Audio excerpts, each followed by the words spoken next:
An AKAP o ayuda para sa mga kapos an kita program kan Department of Social Welfare and Development ang sulamenteng piglalauman daang unyan kan construction worker na si Noel Arcos kan Barangay Sinungtan, Ginubatan, Albay, makalihis naman rapado an bagyong Christine. Huli kaya kan uminaging bagyo nagparalisar man maginan sa iyang hanap buhay.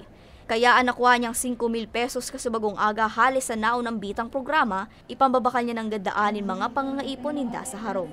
Makatulong na po ito ng malaki. Ligtas naman po kami, pero kahit siyempre po malakas po bagang ulan, medyo binahat na gumuho yung bandang itaas namin na lupa. Salamat po sa kay kung sino man po ang nakanato na AKAP, maraming salamat po sa kanila at kahit paano napili at nakasama po ako sa maraming tao na ngailangan ng tulong, naisama po ako. Salamat po sa kanila. Ginibuan AKAP payout sa Embarcadero de Legazpi sa syudad ni Legazpi. Kadaklan sa mga benepisyaryo ang hali pa sa manlain-lain na banwaan kan probinsya nin Albay. Presente sa payout ang dating kongresista kanako Bicol Party List na si Christopher Co na nagpaabot man in mensahe sa mga kapwa albayanong nirapado kan bagyong Christine.